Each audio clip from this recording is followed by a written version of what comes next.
ನಮಸ್ಕಾರ. ವಿಕೆ ಡಿಜಿಟಲ್ ನ್ಯೂಸ್ಗೆ ಸ್ವಾಗತ. ವೀಕ್ಷಕರಿಗೆಲ್ಲ ನಮಸ್ಕಾರ. ನಾನು ನಿಮ್ಮ ರಾಧಿಕಾ ಹುಷಿಕೇಶ್. ವೀಕ್ಷಕರೇ, ನಿಮಗೆಲ್ಲ ಗೊತ್ತಿರೋ ಹಾಗೆ ವಿಕೆ ಡಿಜಿಟಲ್ ನ್ಯೂಸಲ್ಲಿ ಸಾಕಷ್ಟು ರೀತಿಯ ವಿಭಿನ್ನವಾದ ಕಾರ್ಯಕ್ರಮಗಳನ್ನು ನೀಡ್ತಾ ಬಂದಿದ್ದೇವೆ. ಅದೇ ರೀತಿ ಇವತ್ತು ಮತ್ತೊಂದು ಪ್ರಯತ್ನ. ಇವತ್ತು ನಾವು ಒಬ್ಬ ಸಾಧಕರನ್ನು ಪರಿಚಯ ಮಾಡ್ತಾ ಇದ್ದೇನೆ ನಿಮಗೆಲ್ಲ. ಅವರನ್ನೆಲ್ಲ ವಿಕೆ ಡಿಜಿಟಲ್ ನ್ಯೂಸ್ ವೀಕ್ಷಕರು ಆಲ್ರೆಡಿ ನೋಡಿದ್ದಾರೆ. ನಮ್ಮ ಚಾನಲ್ನಲ್ಲಿ ಸಾಕಷ್ಟು ಕಾರ್ಯಕ್ರಮಗಳನ್ನು ಕೊಡ್ತಾ ಇದ್ದಾರೆ. ನನಗಿಂತಲೂ ಸೀನಿಯರು, ನನಗೆ ಒಂಥರ ಗೈಡ್ ಇದ್ದ ಹಾಗೆ. ಬನ್ನಿ ವೀಕ್ಷಕರೇ, ನೋಡೋಣ ಅವ್ರು ಯಾರು ಅಂತ. ವಿಜಯ್ ಕುಮಾರ್ ಸರ್ ಅವ್ರಿಗೆ ನಮ್ಮ ಸ್ಟುಡಿಯೋಗೆ ಸ್ವಾಗತ. ನಮಸ್ಕಾರ ಆತ್ಮೀಯ ವೀಕ್ಷಕರೇ. ಇವತ್ತು ನಮ್ಮ ಸ್ಟುಡಿಯೋಗೆ ಬಂದಿರುವಂಥ ಅತಿಥಿ ಡಾಕ್ಟರ್ ವಿಜಯ್ ಕುಮಾರ್ ಅವರು. ಇವ್ರ ಬಗ್ಗೆ ಹೇಳಬೇಕಂದ್ರೆ ಒಂದು ಚಿಕ್ಕದಾದ ಪರಿಚಯ. ಡಾಕ್ಟರ್ ಶ್ರೀ KS ವಿಜಯ್ ಕುಮಾರ್ ಅವರು ಶಿಕ್ಷಕರಾಗಿದ್ದರು. ಇವರು ಚಿಕ್ಕಬಳ್ಳಾಪುರ ಜಿಲ್ಲೆಯವರು ಹಾಗೂ ಸಾಕಷ್ಟು ರೀತಿಯ ಒಂದು ಅನುಭವವನ್ನು ಶಿಕ್ಷಣ ಕ್ಷೇತ್ರದಲ್ಲಿ ಪಡ್ಕೊಂಡು ಸಾಕಷ್ಟು ಪಬ್ಲಿಕೇಶನ್ ಮಾಡಿದ್ದಾರೆ. ಬೇರೆ ರೀತಿಯ ಪುಸ್ತಕಗಳನ್ನು ಪಬ್ಲಿಕೇಶನ್ ಮಾಡಿದ್ದಾರೆ. ಶಿಕ್ಷಣ ಕ್ಷೇತ್ರದಲ್ಲಿ ತುಂಬ ಹೈ ಲೆವೆಲ್ನಲ್ಲಿ ರಿಸೋರ್ಸ್ ಪರ್ಸನ್ ಆಗಿ ಗುರುತಿಸಲ್ಪಟ್ಟಿದ್ದಾರೆ. ಬಹಳಷ್ಟು ಅವಾರ್ಡ್ಗಳನ್ನು ಪಡ್ಕೊಂಡಿದ್ದಾರೆ ಹಾಗೂ ಈಗಲೂ ಸಹಿತ ರಿಟೈರ್ ಆದ್ರೂ ಸಹಿತ ಸಾಕಷ್ಟು ರೀತಿಯ ಸಮಾಜಮುಖಿ ಕಾರ್ಯಕ್ರಮಗಳನ್ನು ಮಾಡ್ತಾ ಇದ್ದಾರೆ. ಬನ್ನಿ ವೀಕ್ಷಕರೇ, ಇವರ ಸಾಧನೆಯ ಹಾದಿ ಏನಿದೆ ಅನ್ನೋದನ್ನ ಇವತ್ತಿನ ಕಾರ್ಯಕ್ರಮದಲ್ಲಿ ತಿಳ್ಕೊಳ್ಳೋಣ.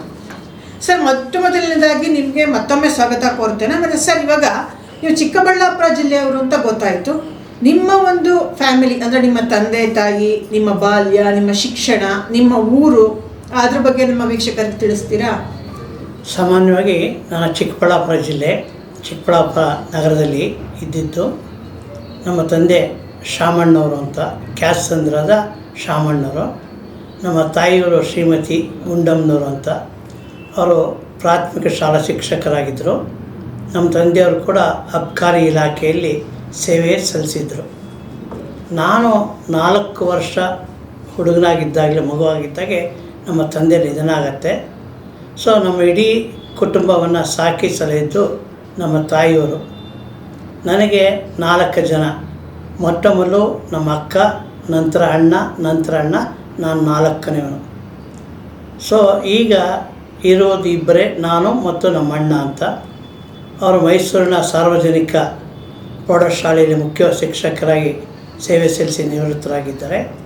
ನಾನು ಕೂಡ ಶಿಕ್ಷಕನಾಗಿ ಸೇವೆ ಸಲ್ಲಿಸಿ ಅನೇಕ ಸಂಘಟನೆಗಳಲ್ಲಿ ನಮ್ಮ ರಾಜ್ಯ ಪ್ರೌಢ ಶಾಲಾ ಶಿಕ್ಷಕ ಸಂಘ, ಕರ್ನಾಟಕ ರಾಜ್ಯ ಪ್ರತಿಭಾ ಪರಿಷತ್ ಮತ್ತು ಕರ್ನಾಟಕ ರಾಜ್ಯ ಶಿಕ್ಷಕರ ವಿಕಾಸ ಪರಿಷತ್ ಮತ್ತು PU ಶಿಕ್ಷಕ ಸಂಘದಲ್ಲಿ ಸಂಘಟನಾ ಕಾರ್ಯದರ್ಶಿಯಾಗಿ ಕೆಲಸವನ್ನು ಮಾಡಿರ್ತೇನೆ.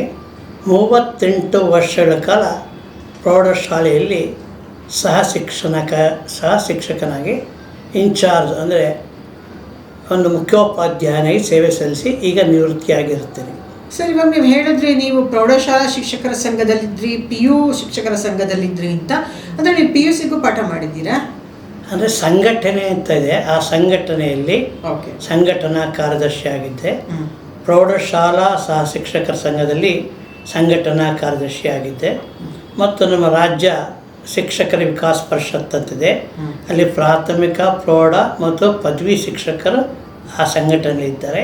ಹೀಗೆ ಆ ಶಿಕ್ಷಕರ ಒಂದು ಸಂಘಟನೆಯಲ್ಲಿ ಇರೋದ್ರಿಂದ ಅಲ್ಲಿ ಇರತಕ್ಕಂಥ ಆಗುಹೋಗಳು ಮತ್ತು ಅವರ ಸಮಸ್ಯೆಗಳು, ಅವರ ಒಂದು ಏನು ಬೇಡಿಕೆಗಳಿದೆ ಅದರ ಬಗ್ಗೆ ಹೋರಾಟ ಮಾಡಿ ಅದರ ಅನುಭವ ಪಡೆದಿದ್ದೀನಿ. ಖಂಡಿತ ತುಂಬ ಚೆನ್ನಾಗಿ ಹೇಳಿದ್ರು. ತುಂಬ ಎಕ್ಸ್ಪೀರಿಯನ್ಸ್ ಇದೆ ಬಿಡಿ ನಿಮಗೆ. ಅದು ಇವತ್ತಿನ ಒಂದು ಕಾರ್ಯಕ್ರಮದಲ್ಲಿ ಅಷ್ಟನ್ನು ನಾವು ಕೇಳೋಕ್ಕೂ ಆಗಲ್ಲ, ನೀವು ಹೇಳೋಕ್ಕೋಗಲ್ಲ. ಭಾಳ ಒಂಥರ ಎಕ್ಸ್ಪೀರಿಯನ್ಸ್ ಇರುವಂಥ ಅನುಭವಿ ಶಿಕ್ಷಕರು ತಾವು. ಸರ್, ಇವಾಗ ನೀವು ಇಷ್ಟೊಂದು ಸಂಘಟನೆಗಳಲ್ಲಿ ತೊಡಗಿಸ್ಕೊಂಡಿದ್ರಲ್ಲ, ಇದರಲ್ಲಿ ನೀವು ಏನೇನು ಮಾಡಿದ್ರಿ ಕಾರ್ಯಗಳು? ಅಂದರೆ ಶಿಕ್ಷಕರಿಗೆ ಅಂತಲೇ ಮಾಡಿದ್ರ, ವಿದ್ಯಾರ್ಥಿಗಳಿಗಾಗಿ ಏನಾದರೂ ಮಾಡಿದ್ದೀರಾ? ಅದು ಯಾವ ಥರ ಹೇಳ್ಬೋದು ಸರ್? ಸಾಮಾನ್ಯ ವಿದ್ಯಾರ್ಥಿಗಳು ಮತ್ತು ಶಿಕ್ಷಕರಿಗೆ ಉಪಯೋಗ ಆಗ್ತಕ್ಕಂಥ ಒಂದು ಕಾರ್ಯಗಳನ್ನೇ ಮಾಡಿದ್ವಿ. ಮಕ್ಕಳಿಗೆ 8, 9, 10ನೇ ತರಗತಿ ಮಕ್ಕಳಿಗೆ ಪಠ್ಯ ಬೋಧನೆಯಲ್ಲಿ ಬರ್ತಕ್ಕಂಥ ಪದ್ಯಗಳನ್ನು ನಾವು ಕನ್ನಡ, ಇಂಗ್ಲೀಷ್ ಮತ್ತು ಆಂಗ್ಲ ಅದನ್ನು ರೆಕಾರ್ಡ್ ಮಾಡಿಸಿ ಉಚಿತವಾಗಿ, ಅಂದರೆ DVD ಮಾಡಿಸಿತ್ತು. ಅದನ್ನು 10 ರೂಪಾಯಿಗೆ ಇಡೀ ರಾಜ್ಯದಲ್ಲಿ ಅದನ್ನು ಮಾರಾಟವಾಗಿದೆ. ಶಿಕ್ಷಕರ ಸೇವಾ ಸೌಲಭ್ಯಗಳು ಏನು ಸಿಗತ್ತೆ ಪುಸ್ತಕವನ್ನು ಬರೆದಿದ್ದೇನೆ. ಶೈಕ್ಷಣಿಕ ಮಾರ್ಗದರ್ಶಿ, ಒಂದು ಶಾಲೆ ನಡೆಸುವುದು ಹೇಗೆ, ಶಾಲೆಗೆ ಬೇಕಾದ ಕಾನೂನುಗಳು, ಶಾಲೆಗೆ ಬೇಕಾದ ಒಂದು ಆಡಳಿತ ವ್ಯವಸ್ಥೆ ಆಗಿರುತ್ತೆ. ಪ್ರಾಥಮಿಕ ಶಾಲೆಯಿಂದ ಈ ಪದವಿ ಶಾಲೆ ತನಕ ಏನೇನು ಬೇಕಾಗತ್ತೆ ಆ ಶಿಕ್ಷಕರ ಸೇವಾ ಸೌಲಭ್ಯಗಳು ಏನಿರುತ್ತೆ ಆ ಮಾಹಿತಿ ಸಿಗುತ್ತೆ. ಮತ್ತು ವಿದ್ಯಾರ್ಥಿ ಬಂಧು ವಿದ್ಯಾರ್ಥಿ ಮಿತ್ರ ಅಂತ ಒಂದು ಕಿರು ಪುಸ್ತಕ, ಪರೀಕ್ಷೆಯಲ್ಲಿ ಬರೆಯೋ ವಿಧಾನ, ಪರೀಕ್ಷಾ ವಿಧಾನ ಮತ್ತು ಪರೀಕ್ಷೆ ಸಿದ್ಧತೆ ಆಗಬೇಕು, ಇಲಾಖೆಯ ನಿಯಮಗಳು ಹೇಗೆ, ಮತ್ತು ಈ ಒಂದು ಅವ್ಯವಹಾರ ತೊಡಗಿದರೆ ಶಿಕ್ಷಕರಿಗೆ ಯಾವ ರೀತಿ ಶಿಕ್ಷೆ ಆಗುತ್ತೆ, ಮತ್ತು ಈ ನಮ್ಮ SLC PUC ನಂತರ ಯಾವ ಶಿಕ್ಷಣವನ್ನು ಪಡೀಬೋದು ಇದನ್ನು ಆ ವಿದ್ಯಾರ್ಥಿ ಬಂಧುಗಳಿಗೆ ಪ್ರಕಟವಾಗಿದೆ. ಇದನ್ನು ಮಾನ್ಯ ಯಶವಂತಪುರದ ಶಾಸಕರಾದ ಶ್ರೀ ಸೋಮಶೇಖರ್ ಅವರು ಪುಸ್ತಕವನ್ನು ಮುದ್ರಿಸಿ ಎಲ್ಲ ವಿದ್ಯಾರ್ಥಿಗಳಿಗೆ, ವಿಧಾನಸಭಾ ಕ್ಷೇತ್ರದ ಎಲ್ಲ ವಿದ್ಯಾರ್ಥಿಗಳು ಉಚಿತವಾಗಿ ಹಂಚಿದ್ದಾರೆ. ಮತ್ತು ನಮ್ಮ ಈಗಿನ ಉಪಮುಖ್ಯಮಂತ್ರಿಗಳಾದ DK ಶಿವಕುಮಾರ್ ಅವರು ಕೂಡ ಅವರದೇ ಆದ ಒಂದು ಟ್ರಸ್ಟ್ ಅಂತ ಇದೆ. ಆ ಟ್ರಸ್ಟಿನ ಮೂಲಕ ನಮ್ಮ ಪುಸ್ತಕಗಳನ್ನು ಉಚಿತವಾಗಿ ಮಕ್ಕಳಿಗೆ, ಎಲ್ಲಿ ಅವರಿರತಕ್ಕಂಥ ವಿಧಾನಸಭಾ ಕ್ಷೇತ್ರ ಅಷ್ಟು ಮಕ್ಕಳಿಗೆ ಉಚಿತವಾಗಿ ಗಣಿತ, ವಿಜ್ಞಾನ, ಸಮಾಜ ಹೀಗೆ ಈ ಒಂದು ಮಾದರಿ ಪುಸ್ತಕಗಳನ್ನು, ಪ್ರಶ್ನೋತ್ತರ ಪುಸ್ತಕಗಳನ್ನು ನಾವು ಉಚಿತವಾಗಿ ಹಂಚಿದ್ದಾರೆ ನಮ್ಮ DK ಶಿವಕುಮಾರ್ ಅವರು.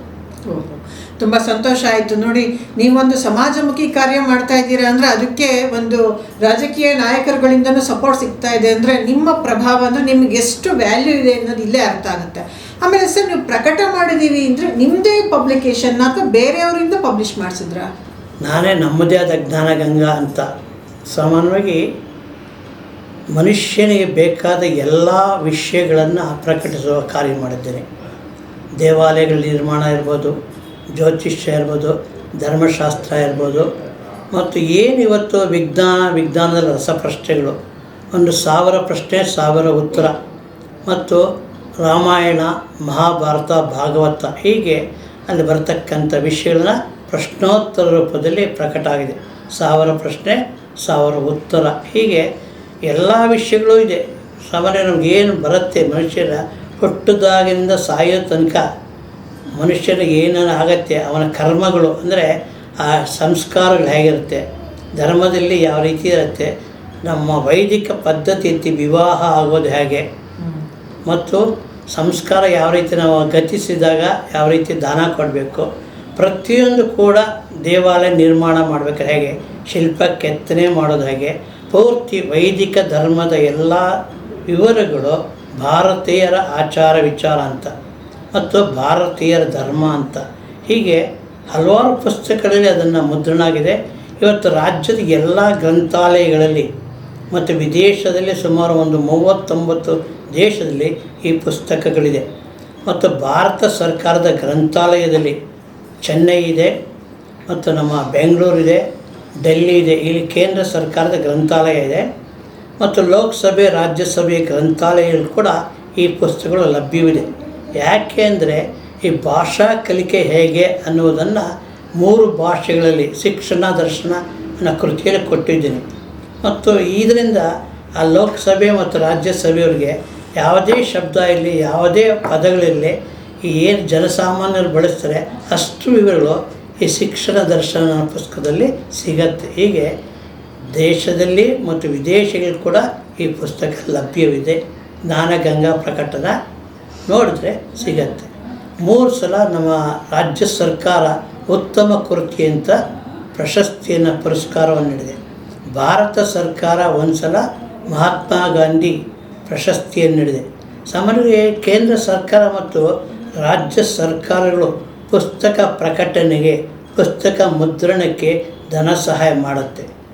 ನಮ್ಮಲ್ಲಿ ಪುಸ್ತಕ ಪ್ರಾಧಿಕಾರ ಇದೆ, ಸಾಹಿತ್ಯ ಅಕಾಡೆಮಿ ಇದೆ, ಮತ್ತು ಗ್ರಂಥಾಲಯ ಇಲಾಖೆ ಇದೆ, ಶಿಕ್ಷಣ ಇಲಾಖೆ ಇದೆ.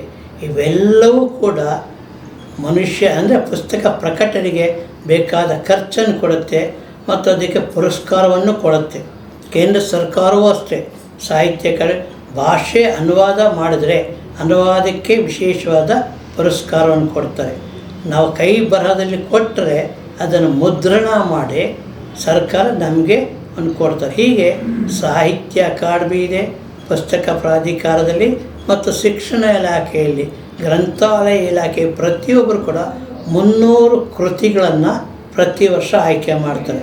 ಹೀಗೆ ನಾನು ಬರೆದಿರ್ತಕ್ಕಂಥ 128 ಕೃತಿಗಳು, ಅದರಲ್ಲಿ 125 ಕೃತಿಗಳು ರಾಜ್ಯದ ಗ್ರಂಥಾಲಯದಲ್ಲಿ ಸಿಗತ್ತೆ, ತಾವು ನೋಡ್ಬೋದು. ಖಂಡಿತ ಸರ್. ಇವಾಗ ನೀವು 128 ಕೃತಿಗಳನ್ನು ಪಬ್ಲಿಷ್ ಮಾಡಿದ್ದೀರಾ ಅಂತ ಹೇಳಿದ್ರೆ, ಅಂದರೆ ನಿಮ್ಮದೇ ಕೃತಿಗಳು ನಿಮ್ಮ ಬರಹದ್ದ ಅಥವಾ ಬೇರೆ ರೈಟರ್ಸ್ದು ಪಬ್ಲಿಷ್ ಮಾಡಿದ್ದೀರಾ? ಇಲ್ಲ, ನಾನು ಬರೆದಿರೋದು ಮಾತ್ರ ಪ್ರಕಟಣೆ ಮಾಡಿದ್ದೀನಿ. ಓಕೆ. ಯಾಕೆಂದರೆ ಪೂರ್ತಿ ಯಾರೋ ಲೇಖನ ಅಥವಾ ಯಾರ ಕೃತಿಯನ್ನು ಪ್ರಕಟ ಮಾಡಿಲ್ಲ. ಇದುವರೆಗೆ ನನ್ನ ಬರವಣಿಗೆ ಏನಿದೆ ನಾನು ಬರೆದಿರೋದು ಮಾತ್ರ ಪ್ರಕಟವಾಗಿದೆ, ಬೇರೆಯವರು ತಗೊಂಡಿಲ್ಲ. ಓಕೆ. ಆಮೇಲೆ ಸರ್ ಇನ್ನೊಂದು, ಈಗ ನೀವು ಇದು ಹೇಳಿದ್ರಲ್ಲ, ಭಾರತೀಯ ದರ್ಶನ ಒಂದು ಏನು ದೇವಾಲಯದ ಬಗ್ಗೆ ಕೃತಿ, ಆಚಾರ ವಿಚಾರ ಆ ಥರದ್ದೆಲ್ಲ ಹೇಳಿದ್ರೆ, ಇದು ನಮ್ಮ ಹಿಂದೂ ಧರ್ಮಕ್ಕೆ ಸಂಬಂಧಪಟ್ಟಿದ್ದಂತಹ ವಿಚಾರಗಳು. ಈ ಕೃತಿಗಳನ್ನು ನೀವು ಪಬ್ಲಿಷ್ ಮಾಡೋದ್ರಲ್ಲಿ ಯಾವುದಾದ್ರೂ ಧಾರ್ಮಿಕ ಸಂಘ ಸಂಸ್ಥೆಗಳ ಮಠಗಳ ಏನಾದರೂ ಸಹಯೋಗ ಇದೆಯಾ? ಇಲ್ಲ, ಯಾವುದೇ ಮಠಗಳ ಸಹಯೋಗ ಇಲ್ಲ.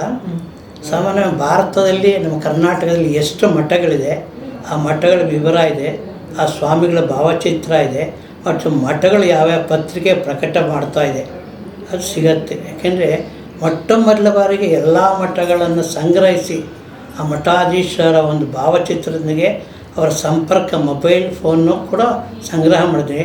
ಮತ್ತು ಆಯಾ ಮಠಗಳ ಧಾರ್ಮಿಕ ಪತ್ರಿಕೆಗಳು ಯಾವುದಿದೆ, ಮಾಸಪತ್ರಿಕೆಗಳು, ಹಾಗೆ ಎಲ್ಲ ಪತ್ರಿಕೆಗಳು ಸಿಗತ್ತೆ. ಹೀಗೆ ಭಾರತದಲ್ಲಿ ಇರ್ತಕ್ಕಂಥ, ಕರ್ನಾಟಕದಲ್ಲಿ ಇರ್ತಕ್ಕಂಥ ಎಲ್ಲ ಮಠಗಳ ವಿಳಾಸ, ಆ ಸ್ವಾಮಿಗಳ ಮೊಬೈಲ್ ನಂಬರು, ಅವ್ರ ಭಾವಚಿತ್ರ ಬೇಕು ಅಂದರೆ ನಮ್ಮ ಭಾರತೀಯರ ಆಚಾರ ವಿಚಾರ ಪುಸ್ತಕ ಅಲ್ಲಿ ತಾವು ಕಾಣ್ಬೋದು, ಸಿಗತ್ತೆ. ತುಂಬ ಒಳ್ಳೆಯ ಒಂದು ಮಾಹಿತಿಯನ್ನು ನೀಡಿದ್ರಿ. ನೋಡಿ ವೀಕ್ಷಕರೇ, ಇಲ್ಲಿ ನಮ್ಮ ವಿಜಯಕುಮಾರ್ ಸರ್ ಅವರು ಯಾರೋ ಒಂದು ಧಾರ್ಮಿಕ ಸಂಘ ಸಂಸ್ಥೆ ಅಥವಾ ಮಠಗಳಿಂದ ಯಾವುದೇ ರೀತಿಯ ಲಾಭವನ್ನು ಪಡ್ಕೊಂಡಿಲ್ಲ. ಅವ್ರೇನಿದ್ರು ಗೌರ್ಮೆಂಟ್ ಸ್ಕೀಮ್ ಏನಿದೆ ಅದರ ಅಂಡರು ಅವರು ಏನು ಕಲೆಕ್ಷನ್ ಮಾಡಿದ್ದಾರೆ, ಒಂದು ಸಮಾಜಮುಖಿಯಾಗಿ ಜನಕ್ಕೆ ಏನು ಉಪಯೋಗ ಆಗಬೇಕು ಅಂತ ಮಾಡಿದ್ದಾರೆ, ಮತ್ತು ನಮ್ಮ ಒಂದು ಭಾರತೀಯ ಆಚಾರ ವಿಚಾರಗಳನ್ನು ಒಂದು ಪಾಲಿಸಿಕೊಂಡು ಬರೋದಕ್ಕೆ ಈಗಿನ ಜನತೆಗೆ ಏನು ಉಪಕಾರ ಆಗಬೇಕೋ ಆ ಒಂದು ನಿಟ್ಟಿನಲ್ಲಿ ಯೋಚನೆ ಮಾಡಿ ಈ ಪಬ್ಲಿಕೇಶನ್ಗಳನ್ನೆಲ್ಲ ಮಾಡಿದ್ದಾರೆ. ಸರ್, ಇವಾಗ ನೀವು ಮಾತಿನ ಮಧ್ಯದಲ್ಲಿ ಅವಾರ್ಡ್ಗಳ ಬಗ್ಗೆ ಹೇಳಿದ್ರು. ಎಷ್ಟು ಅವಾರ್ಡ್ ಬಂದಿದೆ, ಏನೇನಕ್ಕೆ ಬಂದಿದೆ, ಇಂಪಾರ್ಟೆಂಟ್ ಯಾವುದಿದೆ ಸ್ವಲ್ಪ ಹೆಸರು ಅದು ನಮ್ಮ ವೀಕ್ಷಕರಿಗೆ? ಸಾಮಾನ್ಯ ರಾಜ್ಯ ಪ್ರಶಸ್ತಿ ಬಂದಿದೆ, ಅಂತಾರಾಷ್ಟ್ರೀಯ ಪ್ರಶಸ್ತಿ ಬಂದಿದೆ.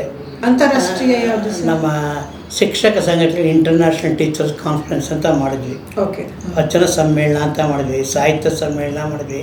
ಹೀಗೆ ಬೇರೆ ಬೇರೆ ಸಂಘ ಸಂಸ್ಥೆ, ಇದುವರೆಗೆ ಹೆಚ್ಚು ಕಮ್ಮಿ ಒಂದು 300-400 ಸಂಘ ಸಂಸ್ಥೆಗಳು ರಾಜ್ಯ ಮಟ್ಟದಲ್ಲಿ ರಾಷ್ಟ್ರ ಮಟ್ಟದಲ್ಲಿ ಗುರುತಿಸಿದೆ. ಹೀಗೆ ಅನೇಕ ಜನ ಶಾಸಕರು, ನಮ್ಮ ರಾಜ್ಯಪಾಲರು, ಮಠಾಧೀಶರು ಕೂಡ ಒಂದು ಪ್ರಶಸ್ತಿಗಳು ನೀಡಿದ್ದಾರೆ. ನಾವು ಯಾವುದೇ ಕಾರ್ಯಕ್ರಮ ಮಾಡಬೇಕಾದ್ರೂ ಕೂಡ ರಾಜಕೀಯ ನಾಯಕರ ಬೆಂಬಲ ತಗೊಂಡೇ ಮಾಡಿದ್ರು. ಇದುವರೆಗೆ ಸುಮಾರು ನನಗೆ ಸಂಬಂಧಿಸಿದಂತೆ ರಾಜ್ಯದ ಎಲ್ಲ ಮಠಾಧೀಶರು ಕೂಡ ಒಂದು ಅನುಗ್ರಹ ಸಂದೇಶ ಕೊಟ್ಟಿದ್ದಾರೆ. ಹಿಂದಿನ ಮುಖ್ಯಮಂತ್ರಿ ಶ್ರೀ ಸಿದ್ದರಾಮಯ್ಯನವರು, ಶ್ರೀ ಯಡಿಯೂರಪ್ಪ ಹಿಂದೆ ಇದ್ದವರು, ಮತ್ತು ಅನೇಕ ಮುಖ್ಯಮಂತ್ರಿಗಳು, ನಮ್ಮ ಶಾಸಕರು ಕೂಡ ಈ ಒಂದು ಬೆಂಬಲವನ್ನು ಸೂಚಿಸಿದ್ದಾರೆ. ಮತ್ತು ಅದಕ್ಕೆ ಬೇಕಾದ ಒಂದು ಸಹಾಯವನ್ನು ಕೂಡ ನಮ್ಮ ರಾಜಕಾರಣಿಗಳು ಮಾಡಿದ್ದಾರೆ. ಇದು ಒಂದು ಯಾಕೆ ಬೆಳೆಯೋದಕ್ಕೆ ಅವಕಾಶ ಇದೆ. ನ್ಯಾಯಮೂರ್ತಿಗಳಾದ ಲೋಕಾಯುಕ್ತದ ವೆಂಕಟಾಚಲಯ್ಯನವರು, ಸಂತೋಷ್ ಹೆಗಡೆಯವರು, ಮತ್ತು ನಮ್ಮ ಮಾಜಿ ರಾಜ್ಯಪಾಲರಾದ ರಾಮಾ ಜೋಯಿಸವರು, ಮತ್ತು ಸಿನಿಮಾ ನಿರ್ದೇಶಕರಾದ ಶ್ರೀ CV ಶಿವಶಂಕರ್ ಅವರು, ಅನೇಕ ಹಿರಿಯರು ಅವರ ಮಾರ್ಗದರ್ಶನದಲ್ಲಿ, ಅವರ ನೇತೃತ್ವದಲ್ಲಿ ಕಾರ್ಯಕ್ರಮಗಳನ್ನು ಮಾಡಿದ್ದೀವಿ. ಸುಮಾರು ಅನೇಕ, ಯಾಕೆಂದರೆ ಕನ್ನಡ ಸಾಹಿತ್ಯ ಪರಿಷತ್ತಲ್ಲಿ 3 ಅವಧಿಗೆ ನಾನು ಕಾರ್ಯದರ್ಶಿಯಾಗಿ ಸೇವೆ ಸಲ್ಲಿಸಿದ್ದೀನಿ. ಆ 3 ಅವಧಿಗೆ ಪ್ರತಿ ತಿಂಗಳು ದತ್ತಿ ನಿಧಿ ಅಂತ ನಮಗೆ ಸಿಗತ್ತೆ. ಆ ದತ್ತಿ ನಿಧಿ ಬೇರೆ ಬೇರೆ ಕವಿಗಳನ್ನು, ಬೇರೆ ಬೇರೆ ಕಲಾವಿದರನ್ನು ಕರೆಸ್ತಾ ಇದ್ವಿ.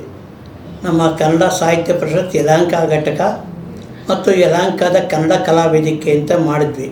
ಯಲಹಂಕದ ಆ ಒಂದು ರಾಜ್ಯೋತ್ಸವ 30 ದಿನವೂ ಕೂಡ ಮನೆ ಮನೆಯಲ್ಲಿ ಕನ್ನಡ ಹಬ್ಬವನ್ನು ಮಾಡಿದ್ವಿ. ಹೀಗೆ ಸಾಹಿತ್ಯದಲ್ಲಿ ಬೆಳವಣಿಗೆ ಆಗೋದಕ್ಕೆ ನಮ್ಮ ಸಾಹಿತ್ಯ ಪರಿಷತ್ತು, ನಮ್ಮ ಕಲಾ ವೇದಿಕೆ, ಚಲನಚಿತ್ರದವರು ಕೂಡ ಸಹಾಯ ಮಾಡಿದ್ದಾರೆ. ನಮ್ಮ ಪ್ರಕಟಣೆಗೆ ನಮ್ಮ ಕನ್ನಡ ಚಲನಚಿತ್ರ ವಾಣಿಜ್ಯ ಮಂಡಳಿಯವರು ಕೂಡ ನೆರವನ್ನು ನೀಡಿದ್ದಾರೆ. ನಮ್ಮ ರಕ್ಷಣಾ ವೇದಿಕೆ ಅಧ್ಯಕ್ಷರಾದ ಶಿವರಾಮೇಗೌಡರು ಕೂಡ ಕೃತಿಗಳನ್ನು ಕೊಂಡುಕೊಂಡು ಅವರು ಯಾವುದೇ ಕಾರ್ಯಕ್ರಮ ಆದರೂ ಕೂಡ ನಮ್ಮ ಪುಸ್ತಕಗಳನ್ನು ಖರೀದಿಸಿ ಆ ಕಾರ್ಯಕರ್ತರಿಗೆ ಹಂಚಿದ್ದಾರೆ. ಅವರ ಮನೆಯ ಕುಟುಂಬದ ವ್ಯವಹಾರದ ಒಂದು ಕಾರ್ಯಕ್ರಮದಲ್ಲಿ ಕೂಡ ನಮ್ಮ ಒಂದು ಪಂಚಾಂಗ ಅಂತ ಮಾಡಿದ್ವಿ, ಭಾರತೀಯ ಪಂಚಾಂಗ. ಇಡೀ ಭಾರತ ದೇಶಕ್ಕೆ ಎಲ್ಲ ಧರ್ಮಕ್ಕೆ ಎಲ್ಲರಿಗೂ ಅನುಕೂಲತಕ್ಕಂಥ ಒಂದೇ ಒಂದು ಕೈಪಿಡಿ ಭಾರತೀಯ ಪಂಚಾಂಗ. ಈ ಪಂಚಾಂಗವನ್ನು ಅವರು ಕೊಂಡ್ಕೊಂಡಿದ್ದಾರೆ. ಹೀಗೆ ಏನಾಗಿದೆ, ಭಾರತ ಅನೇಕ ಧರ್ಮಗಳಿದೆ, ಅನೇಕ ಪಂಗಡಗಳಿದೆ. ಈ ನಮ್ಮ ಆ ಪಂಗಡಗಳಿಗೆಲ್ಲ ಒಂದೇ ಪಂಚಾಂಗ ಮಾಡಬೇಕು ಅನ್ನೋ ಉದ್ದೇಶದಿಂದ ಭಾರತೀಯ ಪಂಚಾಂಗ ರಚಿಸಿದೆ. ಮತ್ತು ಇವತ್ತು ನಮ್ಮ ಸರ್ಕಾರ ಅದನ್ನು ಕೊಂಡ್ಕೊಂಡಿದೆ. ಸಾಮಾನ್ಯ ಪಂಚಾಂಗ ಕೊಂಡ್ಕೊಳ್ಳಲ್ಲ, ಆದರೆ ಈ ಪಂಚಾಂಗದ ಒಂದು ಮಹತ್ವ ಇಡೀ ಭಾರತಕ್ಕೆ ಅನ್ವಯಿಸುತ್ತೆ. ಯಾವುದೇ ಹಿಂದುವಾಗಿ ಏನು ಮಾಡ್ಬೋದು, ಆ ಗ್ರಹಗತಿಗಳು ಹೇಗೆ ಚಲನೆ ಆಗತ್ತೆ, ಮಾನವನಲ್ಲಿ ಏನೇ ಅಭಿವೃದ್ಧಿ ಆಗತ್ತೆ, ಆ ಜ್ಯೋತಿಷ್ಯದ ವಿವರಗಳು ಪಂಚಾಂಗದಲ್ಲಿ ಸಿಗತ್ತೆ. ಎಲ್ಲರಿಗೂ ಅನ್ವಯಿಸುತ್ತೆ ಇದು. ಏಕೆಂದರೆ ಈ ಜ್ಯೋತಿಷ್ಯ ಅನ್ನೋದು ಸುಳ್ಳಲ್ಲ. ನಿಜವಾಗಿ ನಾವು ನೋಡಿದರೆ ಆ ಪುಸ್ತಕದಲ್ಲಿ ರಾಶಿ ನಕ್ಷತ್ರ ಸರಿ ಇದ್ದರೆ ಬರೆದಿರ್ತಕ್ಕಂಥ ಯಥಾವತ್ತ ನಡೆಯುತ್ತೆ. ಆದ್ದರಿಂದ ಇದು ಅಲ್ಲಿ ಉಪಯುಕ್ತವಾಗಿದೆ. ಆ ಭಾರತೀಯ ಪಂಚಾಂಗ ಎಲ್ಲ ಕಡೆ ಇವತ್ತು ಮಾರಾಟವಾಗಿದೆ ಮತ್ತು ಅದಕ್ಕೆ ಹೆಚ್ಚು ಬೆಲೆ ಬಂದಿದೆ. ಓಕೆ, ಸೊ ತುಂಬ ಒಂಥರ ತುಂಬ ಯಾರಿಗೂ ಗೊತ್ತಿಲ್ಲದೇ ಇರುವಂಥ ವಿಷಯಗಳನ್ನು ಹೇಳ್ತಾ ಇದ್ದೀರಿ. ಯಾಕೆಂದರೆ ಈಗ ಅಪ್ಲಿಕೇಶನ್ ನಾನು ನೋಡಿದ್ದೀನಿ, ಆಮೇಲೆ ಟೀಚರ್ಸು ಈ ಥರ ಸಂಘಗಳು ನೋಡಿದ್ದೀನಿ. ಆದರೆ ನೀವು ಮಾಡ್ತಿರೋದು ಒಂಥರ, ಅಂದರೆ ಮಾಡಿರೋದು ಮಾಡ್ತಾ ಇರೋದು ಎರಡೂ ತುಂಬ ಯುನಿಕ್ ಆಗಿರುವಂಥ ಒಂದು ಕೆಲಸಗಳು ಅಂತ ನನಗೆ ಅನಿಸುತ್ತೆ. ಆಮೇಲೆ ಇದನ್ನೆಲ್ಲ ನೀವು ಮಾಡ್ತಾ ಇದ್ದೀರಾ ಅಂದರೆ ನಿಮ್ಮ ಮನೆಯಲ್ಲಿರುವವರ ಒಂದು ಸಹಕಾರ ಹೇಗಿತ್ತು? ಆಮೇಲೆ ಮಾತಿನ ಮಧ್ಯೆ ಒಂದು ಮೊದಲನೇ ಕ್ವಶನ್ ನೀವು ಹೇಳಿದ್ರು, ನಿಮ್ಮ ತಂದೆಯವರು ನಿಮ್ಮ ಚಿಕ್ಕ ವಯಸ್ಸಲ್ಲೇ ತಿರ್ಕೊಂಡಿದ್ರು ಅಂತ. ಹಾಗಾಗಿ ಏನಾದರೂ ಅದರಿಂದ ನಿಮ್ಮ ಜೀವನದ ಮೇಲೆ, ನಿಮ್ಮ ಈ ಸರ್ವೀಸ್ ಇದ್ರ ಮೇಲೆ ಏನಾದರೂ ಪ್ರಭಾವ ಬೀರ್ತಾ? ನಿಮ್ಮ ತಾಯಿಯವರಿಂದ ಯಾವ ಥರ ಪ್ರಭಾವ, ನಿಮ್ಮ ಇವಾಗಿನ ಕುಟುಂಬದ ಸದಸ್ಯರಿಂದ ಯಾವ ರೀತಿ ಪ್ರಭಾವ ಬೀರಿದೆ? ನಿಮ್ಮ ಒಂದು ಚಟುವಟಿಕೆಗಳ ಮೇಲೆ ಯಾವ ಥರ ಸಪೋರ್ಟ್ ಮಾಡ್ತಾ ಇದ್ದಾರೆ? ನಾನು ನಮ್ಮ ತಂದೆಯ ಮುಖವನ್ನೇ ನೋಡಿಲ್ಲ. ಓಕೆ, 4 ವರ್ಷ. ನಾನು ಬಾಲ್ಯದಲ್ಲಿ ಚಿಕ್ಕಬಳ್ಳಾಪುರಲ್ಲಿ ಇದ್ದಾಗ ನಮ್ಮ ತಾಯಿ ಶಿಕ್ಷಕಿ ಆಗಿದ್ರು. ಸಂಸ್ಕೃತ ವೇದ ಪಾಠಶಾಲೆ ಅಂತ ಇದೆ, ಆ ವೇದ ಪಾಠಶಾಲೆಯಲ್ಲಿ ಕಲಿತೆ. ಅಲ್ಲಿ ವೈದಿಕ ವೃತ್ತಿಯನ್ನು ಕೂಡ ಮಾಡ್ತಾಯಿದ್ದೆ. ಶಂಕರ ಮಠದಲ್ಲಿ ಮತ್ತು ದೇವಾಲಯಗಳಲ್ಲಿ ಏನು ಕಾರ್ಯಕ್ರಮ ಆಗತ್ತೆ ಹಾಗೆ ವೈದಿಕ ವೃತ್ತಿಯಿಂದ ಬಂದು ನಂತರ BA ಮಾಡಿ, B.Ed ಮಾಡಿ, PhD ಮಾಡಿ, ನಂತರ ಹೀಗೆ ಹಲವಾರು ಕಾರ್ಯಕ್ರಮಗಳಲ್ಲಿ ಈಗಲೂ ಕೂಡ ಚಟುವಟಿಕೆಯಲ್ಲಿ ಸಂಘಟನೆಯಲ್ಲಿ ತೊಡಗಿಸ್ಕೊತಾ ಇದ್ದೀನಿ. ಓಕೆ, ಇವಾಗ ನೀವು ಹೆಚ್ಚು ಕಡಿಮೆ ನಿಮ್ಮ ಒಂದು ಕಾರ್ಯಕ್ಷೇತ್ರದ ಬಗ್ಗೆ, ನಿಮ್ಮ ಕುಟುಂಬದ ಬಗ್ಗೆ ಹೇಳಿಬಿಟ್ರಿ. ಈಗ ಇಷ್ಟು ದಿನದ ನಿಮ್ಮ ಜೀವನದಲ್ಲಿ, ಅಂದರೆ ನೀವು ಚಿಕ್ಕ ವಯಸ್ಸಿಂದ ಬೆಳೆದು ಬಂದು ಕೆಲಸ ಮಾಡಿ ಈಗ ರಿಟೈರ್ ಆಗಿ ಈಗಲೂ ಸಮಾಜಮುಖಿಯಾಗಿದ್ದೀರಾ. ಇಷ್ಟು ಏನು ಒಂದು ಜೀವನ ಚೈತ್ರ ಅಂತಲೇ ಇಟ್ಕೊಳ್ಳೋಣ, ಚೈತ್ರವಾಗೇ ಇರಲಿ ನಿಮ್ಮ ಜೀವನ ಯಾವಾಗಲೂ. ಈ ಜೀವನ ಏನು ಚಿತ್ರಣದಲ್ಲಿ ಏನು ಬರುತ್ತೆ ಅಲ್ಲಿ ತುಂಬ ಮೆಮೊರೇಬಲ್ ಆಗಿರುವಂಥ ಘಟನೆ ಯಾವುದಾದ್ರೂ ಇದೆಯಾ? ಸಾಮಾನ್ಯವಾಗಿ ನಮ್ಮ ಆತ್ಮೀಯ ವಿದ್ಯಾರ್ಥಿಗಳು 25 ವರ್ಷದ ಹಿಂದಿನ ವಿದ್ಯಾರ್ಥಿಗಳು ಒಂದು ಸಮಾರಂಭ ಮಾಡಿದರು. ಯಾರು ಸೇವೆ ಸಲ್ಲಿಸಿ ಎಲ್ಲ ಶಿಕ್ಷಕರನ್ನು ಕರೆಸಿ ಒಂದು ಔತಣಕೂಟ ಮತ್ತು ಎಲ್ಲರಿಗೂ ಒಂದು ಕಾಣಿಕೆಯನ್ನು ನೀಡಿದರು. ಮತ್ತು ನಾವು ಮಾಡ್ತಕ್ಕಂಥ ಪಾಠಗಳು ಹೇಗಿತ್ತು, ಯಾವ ರೀತಿ ಫಲಿತಾಂಶ ಬಂತು ಅನ್ನೋದನ್ನು ವಿವರಿಸಿದ್ದಾರೆ. ಈಗ ನನ್ನ ಒಬ್ಬ ವಿದ್ಯಾರ್ಥಿ ಬೆಂಗಳೂರು ಮೇಯರಾಗಿ ನಿವೃತ್ತಿಯಾಗಿದ್ದಾರೆ ಮತ್ತು ಶಾಸಕರಾಗಿ ಕೆಲಸ ಮಾಡಿದ್ದಾರೆ. 4 ವರ್ಷಗಳಿಂದ ಸತತವಾಗಿ 4ನೇ ಬಾರಿಗೆ ಆಯ್ಕೆಯಾಗಿದ್ದಾರೆ ಮತ್ತು ಅನೇಕ ವಿದ್ಯಾರ್ಥಿಗಳು ಕಾರ್ಪೊರೇಟ್ರಾಗಿ ಕೆಲಸ ಮಾಡಿದ್ದಾರೆ. ಹೀಗೆ ನನ್ನಿಂದ ವಿದ್ಯೆ ಕಲಿತರು ಇವತ್ತು ಕೂಡ ಬೆಂಗಳೂರು ಮೇಯರಾಗಿ ಕೆಲಸವನ್ನು ಮಾಡಿದ್ದಾರೆ. ಈಗಲೂ ಕೂಡ ಶಾಸಕರಾಗಿ ಕೆಲಸ ಮಾಡ್ತಾರೆ, 4ನೇ ಅವಧಿಗೆ ಇದ್ದಾರೆ. ಹೀಗೆ ವಿದ್ಯೆ ಅಂತಕ್ಕಂಥ ಜ್ಞಾನ ಅನ್ನೋದು ಹೋದಾಗಲೇ ಅದಕ್ಕೆ ಬೆಲೆ ಬರೋದು. ಹಾಗೆ ವೃತ್ತಿ ಅನ್ನೋದು ಪ್ರವೃತ್ತಿ ಆಗಬೇಕು. ಮತ್ತು ನಾವು ಏನು ಅಂದರೆ ಒಂದು ದೀಪ ಅಂತ, ಇವಾಗ ಕಾರ್ತಿಕ್ ಮಾಸ ನಡೀತದೆ, ಆ ಕಾರ್ತಿಕ ಮಾಸ ಬರೀ ನಾವು ದೀಪ ಅಂಟಿಸ್ತೀವಿ. ಆದರೆ ಗುರು ಅಂತಕ್ಕಂಥ ಒಬ್ಬ ಮೇಷ್ಟ್ರನ್ನು ಒಬ್ಬ ವಿದ್ಯಾರ್ಥಿಗೆ ಅಂಟಿಸಿದ್ರೆ ಅವನ ಜೀವನ ಪೂರ್ತಿ ಅದನ್ನು ಅನುಭವಿಸ್ತಾನೆ. ಹಾಗೆ ಆ ಪೀಳಿಗೆ ಅದೇ ಪರಂಪರೆ ಬರುತ್ತೆ. ಹೀಗೆ ನಮ್ಮ ವೈದಿಕ ಧರ್ಮದಲ್ಲೂ ಕೂಡ ಶ್ರೀಕೃಷ್ಣನು ವಿದ್ಯೆ ಕಲಿತ ಸಾಂದೀಪ ಮುನಿ ಹತ್ರ, ಶ್ರೀರಾಮನು ವಿದ್ಯೆ ಕಲಿತ. ಹಾಗೆ ಗುರು ಅನ್ನೋದು ಮಹತ್ವ ಪರಂಪರೆಯಾಗಿದೆ. ಆ ಪರಂಪರೆ ಈಗಲೂ ಕೂಡ ನಡ್ಕೊಂಬರ್ತದೆ. ಆ ಒಂದು ಸನ್ನಿವೇಶಗಳು ಈಗಲೂ ಕೂಡ ನಮಗೆ ಜ್ಞಾಪಕ ಬರುತ್ತೆ. ಒಂದು ಸಲ ಆಸ್ಪತ್ರೆಗೆ ಸೇರಿದ್ದಾಗ ಅವರು ಕ್ರಿಶ್ಚಿಯನ್ನು ನಾವು ಇದಕ್ಕೆ ಹೋಗಿ ಪ್ರೇಯರ್ ಮಾಡ್ತಾರೆ, ನಮ್ಮ ಗುರುಗಳು ವಾಸಿಯಾಗಲಿ ಅಂತ. ಅಲ್ಲಿ ಜಾತಿ ಮತ ಭೇದ ಅನ್ನೋದು ಶಿಕ್ಷಣಕ್ಕೆ ಬರಲ್ಲ. ನಾವು ಏನು ಕಲಿಸಿರ್ತೀವಿ ಅದು ನಮ್ಮ ಏಳಿಗೆಗೆ ಅವರು ಪ್ರಾರ್ಥನೆ ಮಾಡ್ತಾರೆ, ನಾವು ಅವ್ರ ಏಳಿಗೆಗೆ ಪ್ರಾರ್ಥನೆ ಮಾಡ್ತೀವಿ. ಅನೇಕ ಜನ ಸುಮಾರು 38 ವರ್ಷ ಶಿಕ್ಷಕನಾಗಿ ಕೆಲಸ ಮಾಡೋದ್ರಿಂದ ಮತ್ತು ನಾನು ನಮ್ಮ SLC ಮಂಡಳಿ ಕೆಲಸ ಮಾಡಿದ್ದೀನಿ. 1,000 ಜನ ಶಿಕ್ಷಕರು ನಮ್ಮ ಮೌಲ್ಯಮಾಪನಕ್ಕೆ ಬರ್ತಾಯಿದ್ರು. ಮೌಲ್ಯಮಾಪನ ಇರ್ತಕ್ಕಂಥ 1000 ಶಿಕ್ಷಕರು ನಮ್ಮ ಕೆಳಗೆ ಅವರ ಒಂದು ಮಾರ್ಗದರ್ಶನ ಮಾಡ್ತಾಯಿದ್ವಿ. ಮತ್ತು ಡಯಟ್ ಅಂತ ಇದೆ, ಶಿಕ್ಷಕರಿಗೆ ತರಬೇತಿಯನ್ನು ಪ್ರತಿ ವರ್ಷ 20 ದಿವಸ ಟ್ರೈನಿಂಗ್ ಕೊಡ್ತೀವಿ. ಪ್ರಶ್ನೆ ಪತ್ರಿಕೆ ತಯಾರಿ ಹೀಗೆ ಎಲ್ಲ ಒಂದು ಬಂಧುಗಳು, ನಾವೆಲ್ಲ ಒಂದೇ ಫ್ಯಾಮ್ಲಿ. ಹೌದು. ಆ ಫ್ಯಾಮ್ಲಿ ಥರ ಇದ್ದು ಪ್ರಗತಿಗೆ ಅವರು ಅವಕಾಶ ಮಾಡಿಕೊಟ್ಟಿದ್ದಾರೆ. ನಾವು ನಮ್ಮ ವಿಷಯವನ್ನು ನಮ್ಮ ಇಲಾಖೆ ಇವತ್ತು ಎಲ್ಲೇ ಹೋದರೂ ಕೂಡ ನಮ್ಮ ಒಂದು ಪತ್ರಿಕೆ ಅಥವಾ ಜ್ಞಾನಗಂಗಾ ಅಂತಕ್ಕಂಥದ್ದು ನಾನು ಮಾಡಿದ ಶಾಲೆಗೆ ಯಾವುದೇ ಇಲಾಖೆ ಅಧಿಕಾರಿಗಳು ಬಂದರೆ ಯಾವುದನ್ನು ತಪಾಸಣೆ ಮಾಡ್ತಾ ಇರಲಿಲ್ಲ. ಏಕೆಂದರೆ ವಿಜಯ್ ಕುಮಾರ್ ಇದ್ದಾರೆ, ಇಲ್ಲಿ ಯಾವುದನ್ನು ನೋಡೋದು ಬೇಡ, ಎಲ್ಲ ಸರಿಯಾಗಿರುತ್ತೆ ಅನ್ನೋದು ಅವರ ಭಾವನೆ. ಹೀಗೆ ಇಲಾಖೆಯಲ್ಲಿ ಶಿಕ್ಷಕರಲ್ಲಿ ಈ ಒಂದು ಪಠ್ಯಪುಸ್ತಕ ರಚನೆ ಸಮಿತಿಯಲ್ಲಿದ್ದೆ. 3 ಪುಸ್ತಕಗಳನ್ನು ರಚನೆ ಮಾಡಿದ್ದೀನಿ. 8ನೇ ತರಗತಿಯ ಸಮಾಜ ವಿಜ್ಞಾನ ಅದರ ಸದಸ್ಯನಾಗಿ ಸೇವೆ ಸಲ್ಲಿಸಿದ್ದೀನಿ. 6ನೇ ತರಗತಿ ಪಠ್ಯಪುಸ್ತಕದಲ್ಲಿದ್ದೀನಿ. ನಮ್ಮ SLC ಪ್ರಶ್ನೆ ಪತ್ರಿಕೆ ತಯಾರಿಕೆ ಮತ್ತು ಶಿಕ್ಷಕರ ತರಬೇತಿ ಕಾರ್ಯಕ್ರಮದಲ್ಲಿ ತೊಡ್ಕೊಂಡಿದ್ದೀನಿ. ಹೀಗೆ ಶಿಕ್ಷಕ ವೃತ್ತಿಯಲ್ಲಿದ್ದಾಗ ಎಲ್ಲರೂ ಒಂದೇ ಕುಟುಂಬ ಸೋದರಂತೆ ಇದ್ವಿ. ಆ ಗೌರವ ಇವತ್ತಿಗೂ ಇದೆ. ನಾವು ಯಾವುದೇ ಇಲಾಖೆಗಲಿ, ನಮ್ಮ ಆಯುಕ್ತರ ಕಚೇರಿಗೆ ಹೋಗಲಿ, ಪರೀಕ್ಷಾ ಮಂಡಳಿಗೆ ಹೋದರೂ ಕೂಡ ಅದೇ ಸ್ಥಾನಮಾನ ಕೊಟ್ಟಿದ್ದಾರೆ. ಮತ್ತು ಪ್ರತಿ ವರ್ಷ ನಮ್ಮ ಪರೀಕ್ಷಾ ಮಂಡಳಿಯು ವಿದ್ಯಾರ್ಥಿಗಳಿಗೆ, ಶಿಕ್ಷಕರಿಗೆ, ಪೋಷಕರಿಗೆ ಒಂದು ತರಬೇತಿಯನ್ನು ಆಕಾಶವಾಣಿ ಥರ ನಾವು ಪ್ರಶ್ನೋತ್ತರ ಕಾರ್ಯಕ್ರಮ ಈಗಲೂ ಮಾಡ್ತಾಯಿದ್ವಿ. SLC ಮತ್ತು PUC ವಿದ್ಯಾರ್ಥಿಗಳಿಗೆ ಈ ಒಂದು ಕಾರ್ಯಕ್ರಮದಲ್ಲಿ ಸತತವಾಗಿ 7 ವರ್ಷಗಳ ಕಾಲ ನಮ್ಮ ಪರೀಕ್ಷಾ ಮಂಡಳಿಯಲ್ಲಿ ಕೆಲಸ ಮಾಡಿದ್ದೀನಿ. ಅಂದರೆ ಮಕ್ಕಳೇನು ಪ್ರಶ್ನೆ ಕೇಳ್ತಾರೆ ಮತ್ತು ಪೋಷಕರಿಗೆ ಏನು ಸಮಸ್ಯೆ ಇರುತ್ತೆ, ಶಿಕ್ಷಕರಿಗೆ ಏನು ಸಮಸ್ಯೆ ಇರುತ್ತೆ, ಪ್ರಶ್ನೆ ಕೇಳ್ತಾರೆ. ಆ ಪ್ರಶ್ನೆ ಕೇಳಿದ SLC ಮಂಡಳಿಯವರು 6 ವಿಷಯಗಳವರು ಅಲ್ಲೇ ಇರ್ತೀವಿ, ಪ್ರಶ್ನೆಗೆ ಉತ್ತರ ಕೊಡ್ತೀವಿ. ಮತ್ತು ಡಿಪಾರ್ಟ್ಮೆಂಟ್ ಅಧಿಕಾರಿಗಳಿರ್ತಾರೆ, ಆ ಇಲಾಖೆ ಸಂಬಂಧಪಟ್ಟವರು ಕೊಡ್ತಾರೆ, ಸಬ್ಜೆಕ್ಟ್ ಬಗ್ಗೆ ನಾವು ಕೊಡ್ತೇವೆ. ಹೀಗೆ ನಮ್ಮ ಇಡೀ ರಾಜ್ಯದ ಒಂದು ವಿದ್ಯಾರ್ಥಿಗಳ ಮನಸ್ಥಿತಿ ಹೇಗಿರುತ್ತೆ, ಪೋಷಕರ ಮನಸ್ಥಿತಿ ಹೇಗಿರುತ್ತೆ ಮತ್ತು ಶಿಕ್ಷಕರ ಮನಸ್ಥಿತಿ ಹೇಗಿರುತ್ತೆ. ಯಾಕಂದ್ರೆ ಭಾಳಷ್ಟು ಜನ ವಿದ್ಯಾರ್ಥಿಗಳು ಸರ್ ಈ ಕಡೆ ಕಾಪಿ ಆಗ್ತಾಯಿದೆ ಬನ್ನಿ ಸರ್ ಅಂತ. ಕೆಲವು ಪ್ರಶ್ನೆ ಪತ್ರಿಕೆ ತಯಾರು ಮಾಡೋದಾಗೆ ಬ್ಲೂ ಪ್ರಿಂಟ್ ಆಗಿರುತ್ತೆ, ಮೇಸ್ಟ್ರಿಗೆ ಗೊತ್ತಿರೋಲ್ಲ. ಇವತ್ತು ಅನೇಕ ಕಡೆ ಈ ಶಿಕ್ಷಣದ ಸವಲತ್ತು ಹೇಗಿದೆ ಅಂದರೆ ಕೆಲವು ಕಡೆ ಇನ್ನೂ ಸಮಸ್ಯೆ ಆಗಿದೆ. ಹೀಗೆ ಯಾರೇ ಪ್ರಶ್ನೆ ಮಾಡಲಿ ಅದಕ್ಕೆ ಸಮಂಜಸವಾದ ಉತ್ತರವನ್ನು ಪರೀಕ್ಷಾ ಮಂಡಳಿ ಕೊಡ್ತಾಯಿತ್ತು. ಆ ಕಾರ್ಯಕ್ರಮದಲ್ಲಿ ಸತತವಾಗಿ ಒಂದು 7-8 ವರ್ಷ ಕಾರ್ಯನಿರ್ವಹಿಸಿದ್ದೇನೆ. ಸರಿ ಸರ್, ತುಂಬ ಉಪಯುಕ್ತವಾಗಿರುವಂಥ ಕಾರ್ಯಕ್ರಮನೇ ಮಾಡಿದ್ದೀರಾ. ಇವಾಗ ನಾವು ಕಾರ್ಯಕ್ರಮದ ಅಂದರೆ ಇಂಟರ್ವ್ಯೂನ ಕಡೆ ಹಂತಕ್ಕೆ ಬಂದಿದ್ದೇವೆ. ಇಷ್ಟೆಲ್ಲ ಹೇಳಿದ್ರಿ ನಿಮ್ಮ ಒಂದು ಕಾರ್ಯದ ಚಟುವಟಿಕೆಗಳ ಬಗ್ಗೆ, ಪಬ್ಲಿಕೇಶನ್ ಬಗ್ಗೆ, ಅವಾರ್ಡ್ಗಳ ಬಗ್ಗೆ ಎಲ್ಲ ತುಂಬ ಎಕ್ಸ್ಪೀರಿಯನ್ಸ್ಗಳು ಎಲ್ಲ ಹೇಳಿದ್ರು. ನಿಮ್ಮ ಒಂದು ಮಾತಿನ ಶೈಲಿ ಅಂದರೆ ಮತ್ತು ಆಳವನ್ನು ನೋಡಿದಾಗ ನಮ್ಗೆ ಅನಿಸಿದ್ದೇನಂತಂದರೆ ನೀವು ಬಹಳಷ್ಟು ಜನ ಶಿಕ್ಷಕರಿಗೆ, ವಿದ್ಯಾರ್ಥಿಗಳಿಗೆ ತುಂಬ ರಿಸೋರ್ಸ್ ಪರ್ಸನ್ ಆಗಿ ತುಂಬಾ ಉಪಯುಕ್ತವಾಗಿರುವಂಥ ಕಾರ್ಯಕ್ರಮಗಳನ್ನು ಮಾಡಿದ್ದೀರಾ ಅನ್ನೋದು. ಆದರೆ ಇವಾಗ ನನಗೆ ಒಂದು ಕ್ವಶನ್ ಕೇಳಬೇಕನ್ನಿಸ್ತಾ ಇದೆ. ಏನಂದರೆ ಇಷ್ಟು ವರ್ಷದ ನಿಮ್ಮ ಜೀವನದಲ್ಲಿ ಯಾವತ್ತಾದರೂ ಒಂದಿನ ನಿಮಗೆ ಏನಾದರೂ ಅಯ್ಯೋ ಈ ಕೆಲಸ ನಾನು ಮಾಡಿದರೆ ಚೆನ್ನಾಗಿರೋದು, ಆದರೆ ಮಾಡೋಕ್ಕಾಗಲಿಲ್ಲ, ಆ ಥರ ನೀವು ಮನಸ್ಸಿಗೆ ಯಾವತ್ತಾದರೂ ಯಾವುದಾದ್ರೂ ಒಂದು ವಿಷಯದಲ್ಲೋ ಅಥವಾ ಯಾವುದಾದ್ರೂ ಒಂದು ವ್ಯಕ್ತಿ ವಿಷಯದಲ್ಲೋ ಯಾವುದಾದ್ರೂ ಒಂದು ಚಟುವಟಿಕೆ ವಿಷಯದಲ್ಲೋ ಅನಿಸಿದೆಯಾ?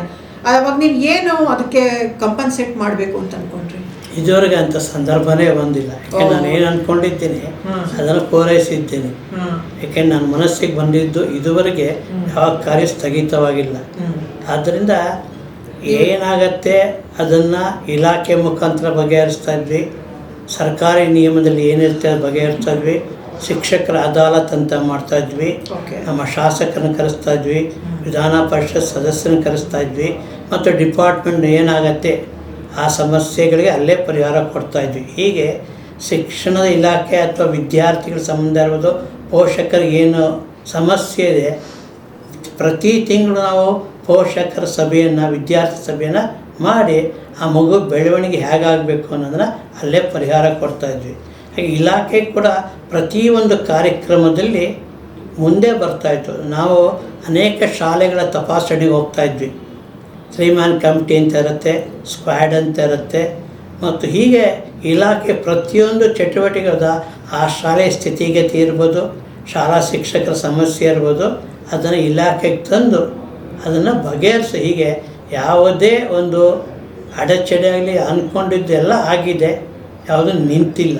ಓಕೆ, ಅಂದರೆ ನೀವು ರಿಪೈಂಟ್ ಮಾಡ್ಕೊಳ್ಳೋವಂಥದ್ದಾಗಲಿ ಅಥವಾ ಹೀಗೆಲ್ಲ ಹಾಗೆ ಮಾಡಿದ್ರೆ ಚೆನ್ನಾಗಿರ್ಬೇಕಿತ್ತು ಅಂತ ಅಂದ್ಕೊಳ್ಳೋವಂಥ ಪರಿಸ್ಥಿತಿ ನಿಮಗೆ ಬಂದೇ ಇಲ್ಲ. ತುಂಬ ಒಳ್ಳೆಯದು ಸರ್, ತುಂಬ ಸಂತೋಷದ ವಿಷಯ. ಈಗ ಕಾರ್ಯಕ್ರಮದ ಕಡೆಯ ಪ್ರಶ್ನೆ ಸರ್, ಈಗ ನೀವು ನಮ್ಮ VK ಡಿಜಿಟಲ್ ನ್ಯೂಸಲ್ಲೂ ಸಾಕಷ್ಟು ಒಂದು ಜನಪರ ಮತ್ತು ಇನ್ಫಾರ್ಮೇಷನ್ ಬೇಸ್ಡ್ ಪ್ರೋಗ್ರಾಮ್ಗಳನ್ನು ಕೊಡ್ತಾ ಇದ್ದೀರಾ.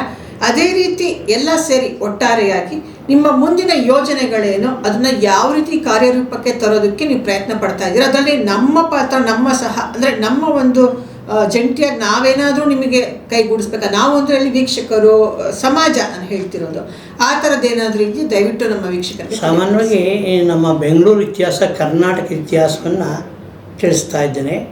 ಬೆಂಗಳೂರು ಕಟ್ಟಡಗಳು ಹೇಗಿತ್ತು, ಇಡೀ ಬಡಾವಣೆ ಯಾವಾಗ ಪ್ರಾರಂಭವಾಯಿತು, ಇಡೀ ಕರ್ನಾಟಕದಲ್ಲಿ ಎಷ್ಟು ನದಿಗಳು, ಎಷ್ಟು ಬೆಟ್ಟಗಳು, ಎಷ್ಟು ಗುಡ್ಡಗಳು, ಇಡೀ ಕರ್ನಾಟಕ ಸಂಪೂರ್ಣ ಮಾಹಿತಿಯನ್ನು ಕೊಡೋಕ್ಕೆ ಇಚ್ಛೆ ಪಟ್ಟಿದ್ದೀನಿ. ಇದನ್ನು ವಿಡಿಯೋ ಮಾಡಿ ನಮ್ಮ ಸಂಸ್ಕೃತಿ ಇಲಾಖೆ ಅಥವಾ ವಾರ್ತಾ ಇಲಾಖೆ ಏನಾದರೂ ನಮಗೆ ಸಹಾಯ ಮಾಡಿದರೆ ಇದನ್ನು ಒಂದು ಎಪಿಸೋಡ್ ಥರನೇ ಮಾಡಿ ಇಡೀ ಬೆಂಗಳೂರು ಕೆರೆಗಳು ಹೇಗಿತ್ತು, ಕೆಂಪೇಗೌಡ ನಿರ್ಮಾಣ, ಯಾಕಂದರೆ ಬೆಂಗಳೂರು ಇತಿಹಾಸದ ಬಗ್ಗೆ ನಾನು ಪುಸ್ತಕ ಬರೆದಿನಿ, ಬೆಂಗಳೂರು ನಿರ್ಮಾಣ ಹೇಗಾಯಿತು ಏನು ಅಂತ. ಅದಾದಮೇಲೆ ಬೆಂಗಳೂರು ಸಮಸ್ತ ವಿಷಯವೂ ಸಂಗ್ರಹವಿದೆ. ಒಂದು ರೋಡ್ ಇರ್ಬೋದು, ಒಂದು ಕೆರೆ ಇರ್ಬೋದು, ಒಂದು ಕಟ್ಟಡ ಇರ್ಬೋದು, ಯಲಹಂಕದ ಕೆಂಪೇಗೌಡರು ಎಲ್ಲೆಲ್ಲಿ ಕೆರೆ ಕಟ್ಟಿದ್ದಾರೆ, ಅವರ ಶಾಸನ ಎಲ್ಲೆಲ್ಲಿದೆ ಅಷ್ಟು ಮಾಹಿತಿ ಇದೆ ನನ್ನ ಹತ್ರ. ಪ್ರತಿಯೊಂದರ ಮಾಹಿತಿ ಇದೆ.